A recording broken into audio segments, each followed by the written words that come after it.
အဲ့တော့ဒီဗီဒီယိုမှာတော့ကျွန်တော်တို့ SketchPlus plugin မှာပါဝင်တဲ့ move tool နဲ့ပတ်သက်ပြီးတော့ရှင်းပြမှာဖြစ်ပါတယ်အဲ့တော့ပထမဆုံးကျွန်တော်ရှင်းပြမယ့် tool ကတော့ဒီပထမဆုံး Next tool ဖြစ်ပါတယ်အဲ့တော့အဲ့ Next tool ရဲ့ concept ကိုပြောပြရမယ်ဆိုရင်သူဒီ C မှာရှိတဲ့ object တွေကိုကျွန်တော်တို့က keyboard မှာရှိတဲ့ arrow key သုံးပြီးတော့အနုစိတ်ရွှေ့လို့ရတာကိုဆိုလိုတာပါကဲကျွန်တော်ဒီကနေပြီးတော့ demonstrate လုပ်ပြပါမယ်ကဲကျွန်တော်ဒီကနေပြီးတော့ object တစ်ခု select မလိုက်မယ်ဒီ2သုံးတဲ့ချိန်ကျ object select မမှတ်လည်းဘာမှမဖြစ်ပါဘူးအဲ့တော့ကျွန်တော်ကြိုတင် select မတာကိုပို့ပြီးရင်ကောင်းပါတယ်ကဲကျွန်တော် select မပြေးချိန်ကျဒီ2လမ်းပြောယူလိုက်မယ်ကဲယူပြချိန်ကျရင်ကျွန်တော်တို့ညာဘက်အောက်တော့မှလမ်းပြောကြည့်မယ်ဆိုရင်သူက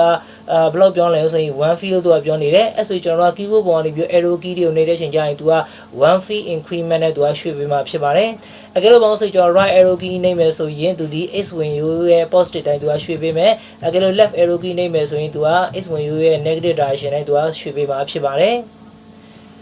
Okay အဲ့တော့ဒါဒီဘောင်းစိန် right arrow key နဲ့ဘောင်းစိန် left arrow key ကိုပြောတာပါအကယ်လို့ဘောင်းစိန်ကျွန်တော်တို့က up arrow key ကိုနှိပ်မယ်ဆိုရင်သူဒီ y ရဲ့ positive direction တိုင်းသူကလမ်းပြောရွှေ့ပေးမှာဖြစ်ပါတယ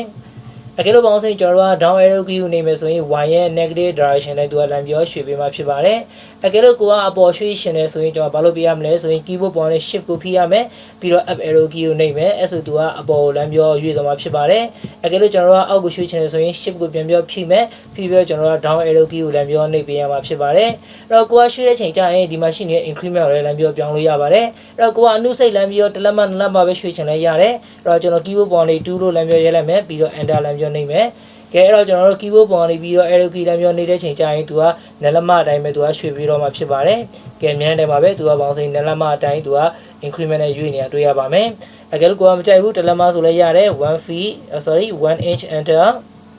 အဲ့ဆိုဒီသူကတစ်လက်မအတိုင်းသူကလမ်းပြောရွှေ့ပြီးမှဖြစ်ပါတယ်အဲ့တော့ဒီနေ့အဖြစ်ကျွန်တော်တို့က C မှာရှိတဲ့ object တွေကို next to သုံးပြီးတော့ကျွန်တော်တို့ကအနုစိတ်ရွှေ့လို့ရမှာဖြစ်ပါတယ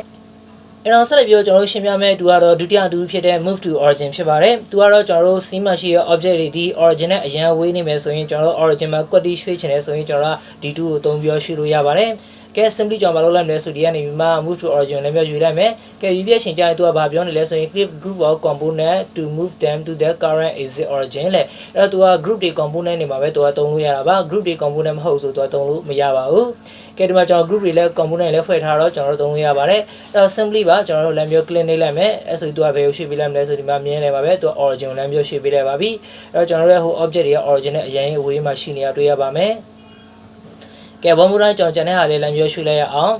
်တခုတော့သိထားပါတော့သူကရွှေ့တဲ့ချိန်ကျရင် object တွေအားလုံးထပ်သွားမှာပါအဲ့ဒီမှာ click နှိပ်မယ်အဲ့ဆိုသူလည်းထပ်သွားပြီ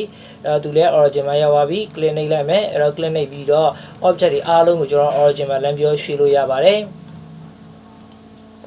အဲ့တော့ဆက်လက်ပြောကျွန်တော်တတိယတူဖြစ်တဲ့ align တူအကြောင်းရှင်းပြမှာဖြစ်ပါတယ်ဒါကတော့ C မှာရှိတဲ့ object တွေကိုကျွန်တော် alignment ချိန်တဲ့ချိန်ကျရင်သူကသုံးတာပါလက်ရှိကျွန်တော် C မှာရှိမယ်ဆိုရင်ကျွန်တော်ထိုင်ကုန်နဲ့ဇွဲတွေကပေါင်းစေနေရာတွေကပေါင်းစေတရဲတွေဖြစ်နေတယ်အဲ့တော့ကျွန်တော်ဒီမှာမလုပ်နေစုဒီထိုင်ကုန်တွေ alignment လည်းမြင်ပါမယ်အဲ့တော့ alignment တူသုံးတဲ့ချိန်ကျရင် object တွေကိုကြိုတင် select မဖို့တော့လိုပါတယ်အဲ့တော့ကျွန်တော်ဒီ object select မှတ်မယ်ဒီ object select မှတ်မယ်ပြီးတော့ကျွန်တော်ဒီကနေမှာ align တူလည်းမျိုးယူလိုက်မယ်ကဲယူချင်းမဲ့မှာဘာတွေ့ရမလဲဆိုရင်ကျွန်တော်တို့ဒီမှာred exit ရဲ့နောက်ပြီး green exit နဲ့ blue exit ကိုတွေ့ရမှာဖြစ်ပါတယ်။သဘောကဘယ် exit တိုင်းသူ့ align လုပ်မလဲဆိုတာသူပြောပြရမှာဖြစ်ပါတယ်။ပြီးတော့ဘာတွေတွေ့မလဲဆိုရင်ကျွန်တော်တို့အဲ့ဒီ exit ရဲ့ထိပ်တွေမှာအမဲအောင် grey color အလုံးလေးတွေ့ရမှာဖြစ်ပါတယ်။ကျွန်တော်တို့အဲ့အလုံးလေးကို click နှိပ်ပြီးတော့ကျွန်တော်ညှိပေးရမှာဖြစ်ပါတယ်။အဲ့တော့အမျိုးညှိရဲ့ချိန်ကျရင်ကျွန်တော်တို့ဘာလုပ်ရမလဲဆိုရင်mouse ရွှေ့ပြီးတော့ကျွန်တော်တို့ try ကြည့်ကြည့်ပါ။ကဲဆိုကြဆိုကျွန်တော်ဒီထိုင်ကုန်တစ်ခုကိုကျွန်တော်တို့က red exit တိုင်းရွှေ့မယ်ဆိုကြပါစို့။အဲ့ဆိုကျွန်တော်ဒီမှာ mouse ကိုဒီဘက်ရွှေ့လိုက်မယ်။အဲ့ဆိုထိုင်ကုန်ကဒီဘက်ကိုကတ်လာတယ်။ကျွန်တော် mouse ကိုပဲရွှေ့မယ်ဆိုရင်ဟိုဘက်ကတ်သွားတယ်။ဒါဒီကျွန်တော်လိုချင်တဲ့ပုံစံမဟုတ်ပါဘူး။ကျွန်တော်y စစ်တိုင်းညှိချင်တာပါဒီနေ့အပြည့် green စစ်တိုင်းညှိချင်တာပါကဲတော့ green စစ်တိုင်းညှိရဲ့ချိန်ကျရင်လည်းသူက point နှစ်ခုရှိတယ်ကျွန်တော်တို့က try ကြည့်ရမှာဖြစ်ပါတယ်အဲကလို့ကျွန်တော်ဒီမှာ click နှိပ်လိုက်မယ်ဆိုရင်သူဒီဘက်လာမှာဖြစ်ပါတယ်click နှိပ်ပါနဲ့ click နှိပ်ရင်သူက confirm ဖြစ်သွားမှာပါအဲ့တော့ကျွန်တော် mouse ပဲရွှေ့ပြီးတော့လမ်းပြီးတော့ try ကြည့်ကြည့်ပါကိုလိုချင်တဲ့ပုံစံဖြစ်မှတန်လည်းလမ်းပြီးတော့ click နှိပ်ပေးနိုင်ပါတယ်ကဲကျွန်တော် mouse ကိုပဲရွှေ့လိုက်မယ် okay ဒါဒီကျွန်တော်လိုချင်တဲ့ပုံစံပါအဲကြောင့်ကျွန်တော်ဒီကနေလမ်းပြီးတော့ click နှိပ်လိုက်မယ်အဲ click နှိပ်ပြီးဆိုရင်ကျွန်တော် y စစ်တိုင်း align ဖြစ်သွားပြီအဲ့တော့ဒီလုံးလေးကို click နှိပ်လဲဘာမှထူးခြားမှာမဟုတ်ပါဘူးကဲဆက်လက်ပြောကျွန်တော်နောက်ထိုင်ကုန်တစ်ခုလည်းမျိုးညှိကြည့်အောင်အဲကျွန်တော်သူ့ဆက်လက်လည်းမျိုးမလိုက်မယ်မပြည့်ချိန်ကျရင်ပြန်မျိုး align လည်းမျိုးယူမယ်ကဲသူတို့နှစ်ခုတော့ကျွန်တော် axis လည်းမျိုးညှိမယ်ကဲအဲ့တော့ mouse ကိုဒီဘက်ရွှေ့ကြည့်ကြည့်မယ်အဲဆိုသူကဒီဘက်လည်းမျိုးရွှေ့လာပြီကျွန်တော်လိုချင်တဲ့ပုံစံပါပဲအဲကဲလို့ဒီကောင်ဒီဘက်ရွှေ့မယ်ဆိုရင်ကျွန်တော်ဇွဲနဲ့လွဲသွားမယ်အဲ့တော့ကိုလိုချင်တဲ့ပုံစံမဟုတ်ပါဘူးအဲ့တော့ကျွန်တော်လမ်းပြောရွှေ့ပြီးတော့ဒီမှာပဲလမ်းပြော click နေလိုက်မယ်အဲဆိုသူက red axis နဲ့သူကညီသွားပါပြီ သူကဘာလို့ဆိုကျွန်တော် blue exit တိုင်းလည်းပြောညီလို့ရပါတယ်တဘော height တွေ elevation နဲ့မတူဘူးဆိုရင်လည်းကျွန်တော် elevation တွေတူအောင်လည်းပြောထားလို့ရပါတယ်ကဲဒီထိုင်ကုန်ဒီအပေါ်ရောက်သွားပြီသူ slam မှတ်မယ်သူ slam မှတ်မယ်မှတ်ပြီးချိန်ကြာရင်ကျွန်တော် line ပြန်ပြောယူမယ်ကဲတော့ mouse ကိုအပေါ်ရွှေ့မယ်ဆိုရင်အောက်ကထိုင်ကုန်အပေါ်ရောက်သွားတယ်အခုကျွန်တော်အောက်ကိုလည်းပြောရွှေ့မယ်ဆိုရင်အပေါ်ရောက်နေတဲ့ဟာအောက်ကိုရောက်လာမှာပါဒီမှာလည်းပြော click နေတယ်မယ်အဲဆိုရင်အောက်မှာလည်းပြော align ဖြစ်သွားတာတွေ့ရပါမယ်နောက်ဆက်လက်ပြောကျွန်တော်ပြောပြမယ်တူကတော့ move to z လို့ပြောထားပါတယ်တနည်းအားဖြင့် object တွေအားလုံးကိုကျွန်တော် z ဝင်တိုင်းကြိုက်လို့ရှိလို့ရပါတယ်Okay ကျွန်တော်ဒီကနေမှဒီတူလည်းမျိုးယူလိုက်မယ်သူဒီချိုတင် select မစရာတော့မလိုပါဘူးကျွန်တော်ဒီကနေမှဒီ object ကိုလည်းပြော shape ပဲဆိုကြပါစို့အဲ့တော့သူ click နေလိုက်ပြီ click နေပြီးအချိန်ကြာရင်ကျွန်တော်ရဲ့ mouse မှာပါလာပြီလဲဆိုရင်ခုနက main လေးပါလာပါပြီအဲ့တော့ကျွန်တော် mouse ကိုရွှေ့ပြီးတော့ elevation တနေရာမှာ click နေမယ်ဆိုရင်သူက add elevation မှာရောက်သွားမှာဖြစ်ပါတယ်ကဲဒီမှာလည်းပြော click နေလိုက်မယ်အဲ့ဆိုသူဒီကျွန်တော် click နေတဲ့ elevation မှာသူကလည်းပြောရောက်သွားတွေ့ရပါမယ်ကဲ one more time သူ click နေမယ် click နေပြောကျွန်တော်ဒီအဆုံးမလည်းမျိုးယူလာမယ်ဆိုကြပါစို့အဲ့ဆိုရင်သူဒီအဆုံးမလည်းပြီးတော့ height တွေနဲ့မှာလည်းပြောရောက်သွားမှာဖြစ်ပါတယ်ကဲမြင်တယ်မဲ့သူက height တော့တူနေပါပြီတကယ်လို့ကိုကအောက်ချချင်တယ်ဆိုရင်လည်းကိစ္စမရှိဘူး click နေပြီးအချိန်ကြာရင်ကျွန်တော် horizon မှာလည်းပြော click နေမယ်ဆိုရင်သူဒီအပေါ်မှာလုံးဝ copy ကျသွားမှာဖြစ်ပါတယ်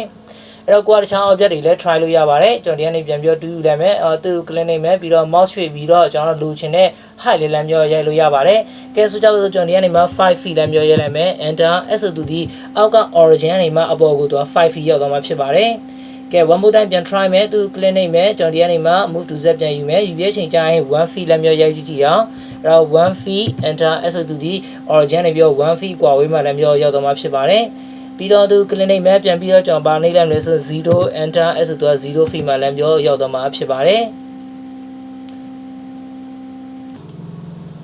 ်အဲ့တော့ဆက်လက်ပြီးတော့ကျွန်တော်ရှင်းပြမယ်တူကတော့ကျွန်တော်တို့ဒီ drop to ဖြစ်ပါတယ်အဲ့တော့drop to ဒီဘာလို့ပေးရလဲဆိုရင်ကျွန်တော်တို့ object တွေဒီ surface တနေရာနေပြီးမှအမြင့်တနေရာမှာရှိတယ်ပေါ့နော်အမြင့်တနေရာမှာရှိနေတဲ့object တွေကိုကျွန်တော်တို့ surface နဲ့ quality ထိအောင်လမ်းပြောရွှေ့ချင်တယ်ဆိုရင်ကျွန်တော်ဒီ drop to သုံးလို့ရပါတယ်အဲ့တော့ဒီကဘို့ pen နေရာပို့ပြီးတော့အသုံးတဲ့လဲဆိုရင်ကျွန်တော်တို့ surface တွေကဒီပုံစံ irregular shape တွေဖြစ်နေတယ်ဆိုရင်ပို့ပြီးတော့အသုံးတဲ့ပါတယ် okay ကျွန်တော်ဒီကနေတော့ demonstrate လုပ်ပြပါမယ်ကဲမြင်တဲ့အတိုင်းပါပဲကျွန်တော်ရဲ့ lamp တွေကမိုးပေါ်မှာပြန်နေတယ်အဲ့တော့ကျွန်တော်မလုပ်ချင်တာလဲဆိုရင်ဒီ outline ပြောချချင်တယ်အဲ့ဆိုကျွန်တော် move to သုံးစရာမလိုဘူးကျွန်တော်ဒီကနေဘာလုပ်လဲမလဲဆိုရင် drop to လေးကိုလည်းပြောယူမယ် simply လည်းပြော click နေမယ် click နေပြီးအချိန်ကြာရင်ကျွန်တော်တို့ group သုံးဖို့ component လည်းပြော click နေပေးရမှာဖြစ်ပါတယ်ကဲ simply ကျွန်တော်ဒီသုံးတစ်ပင်ကိုလည်းပြောချချင်တယ်ဆိုရင်ဒီမှာ click နေလိုက်ပြီးအဲ့ဆိုတစ်ပင်ဒီအောက်မှာ surface နဲ့ထိတဲ့နေရာမှာ quality လည်းပြောချပေးမှာဖြစ်ပါတယ်ထုံးလေးကောင်းတခြားလုပ်ချင်တယ်ဆိုရင်ကျွန်တော်ဒီမှာလည်းပြော click နေလိုက်မယ်အဲ့ဆိုသူဒီ service နဲ့ထိတဲ့နေရာမှာ quality လည်းပြောချပေးမှာဖြစ်ပါတယ်ဒါတော့ one by one သွားတာပေါ့နော်အကယ်လို့ကိုကဒီ object တွေအားလုံးကိုပြန်နဲ့ချချင်တယ်ဆိုလည်းရပါတယ်အဲ့တော့ပထမဆုံးဘာလုပ်ပေးရမလဲဆိုရင် object အားလုံး select မှတ်ပေးရမယ်ပြီးတော့ကျွန်တော်ဒီ2လမ်းပြောယူမယ်ပြီးတော့ဒီ object တွေထဲကနေပြီးတော့တစ်ခုလမ်းပြော click နေပေးရမှာဖြစ်ပါတယ်အဲ့ဆိုရင်တို့အားလုံးဒီပြန်နဲ့အောက်ကိုလမ်းပြောကျသွားမှာဖြစ်ပါတယ်ကဲမြင်တဲ့အတိုင်းပါပဲကျွန်တော်တို့ object တွေဒီ surface နဲ့ထိတဲ့နေရာမှာသူကလမ်းပြော quality ကျသွားတာတွေ့ရပါမယ် elevation မတူဘူးဆိုရင်လည်းဘာမှမဖြစ်ပါဘူး elevation တနည်းအားဖြင့် surface နဲ့ထိတဲ့နေရာမှာသူကလမ်းပြော quality ချပေးမှာဖြစ်ပါတယ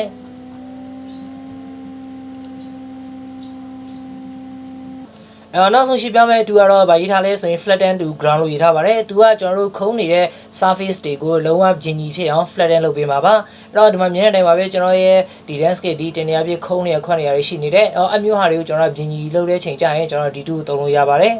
okay ကျွန်တော်ဒီကနေဘာလုပ်လိုက်မလဲဆိုရင်ဒီ group ထဲလည်းမျိုးဝင်လိုက်မယ်ကဲဝင်ပြည့်ချိန်ကျရင်ကျွန်တော်ဒီ2ကိုလည်းမျိုးယူမယ်ယူပြည့်ချိန်ကျရင်သူဘာလို့ပြောနေဆိုရင် click face လို့သူကပြောနေတယ်အဲ့တော့သူက face ကိုလည်းမျိုး click နေခိုင်းနေပါတယ်အဲ့တော့ဒီမှာကြည့်မယ်ဆို face ကဘယ်လိုဖြစ်နေလဲဆိုရင